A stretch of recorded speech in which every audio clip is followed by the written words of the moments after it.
Ogoh.uz'da kun yangiliklari. Bugun nimalar bo'ldi? Eng muhim yangiliklar bir joyda. Saida Mirziyoyeva giyohvandlik vositalari savdosiga qarshi shaxsan o'zi kurashishini ma'lum qildi. Farg'onada yirik yo'l transport hodisasida 2 kishi halok bo'ldi.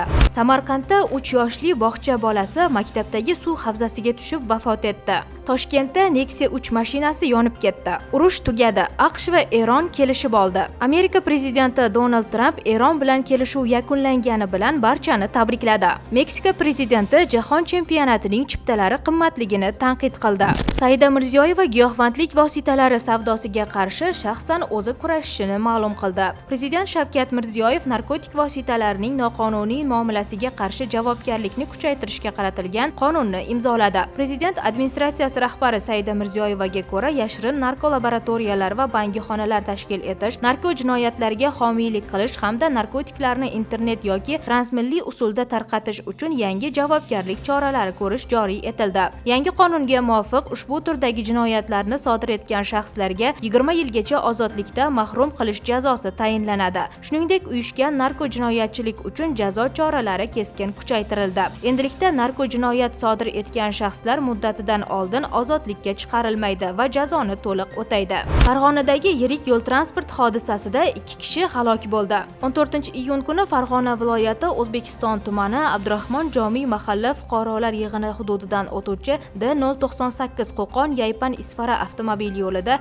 2008-yilda tug'ilgan haydovchi Lacetti'ni quvib o'tish qoidalarini buzib, qarama-qarshi yo'nalishga chiqqan. Oqibatda u 1973-yilda tug'ilgan haydovchi boshqaruvidagi FAV Tiger yuk mashinasi bilan to'qnashgan. Hodisa oqibatida Lacetti haydovchisi va 2007-yilda tug'ilgan yo'lovchi shifoxonada vafot etgan. Hozirda holat yuzasidan tergovga qadar tekshiruv olib borilmoqda. Samarqandda 3 yoshli bog'cha bolasi maktabdagi suv havzasiga tushib ketish oqibatida vafot etdi. Joriy yilning 5-iyun kuni Samarqand viloyati Payariq tumani Sarbazor mahalla fuqarolar yig'inida joylashgan Yulduzcha nodavlat maktabgacha ta'lim tashkiloti tarbiyalanuvchisi 2023-yilda tug'ilgan bola muassasa yonidagi umumta'lim maktabi hududida favqulodda holatlarda foydalanish uchun qurilgan suv havzasiga tushib ketgan. Oqibatda bolakay voqea joyida vafot etgan. Toshkentda Nexia 3 avtomobili yonib ketdi. 14-iyun kuni soat 19:12 da Toshkent shahar Shayxontohur tumani Ma'ruf ko'chasi 58-uy oldida Nexia 3 avtomobili yongan. Voqea joyiga qutqaruvchilar soat 19:17 da yetib borgan. Yong'in soat 19:21 da o'chirilgan. Yong'in oqibatida jarohatlanganlar yo'qligi ma'lum qilindi.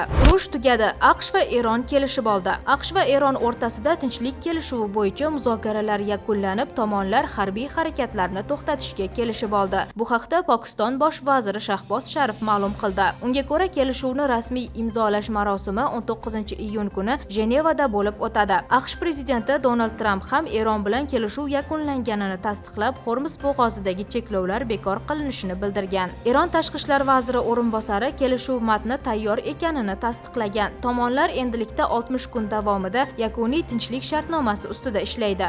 Amerika prezidenti Donald Tramp Eron bilan kelishuv yakunlangani bilan barchani tabrikladi. Men Hormuz bo'g'ozining hech qanday boj va to'lovlarsiz ochilishiga to'liq ruxsat beraman hamda shu bilan bir vaqtda AQSh harbiy dengiz kuchlari tomonidan o'rnatilgan dengiz blokadasini zudlik bilan bekor qilishga ruxsat beraman. Dunyo kemalari, dvigatellaringizni ishga tushiring, neft oqimi davom etsin deb yozgan Oq uy rahbari Truth Socialda. Meksika prezidenti jahon chempionatining chiptalari qimmatligini tanqid qildi. Meksika prezidenti jahon chempionatining ochilish o'yiniga bormaganini va o'z chiptasini unga puli yetmagan muxlis qizga sovg'a qilganini aytdi.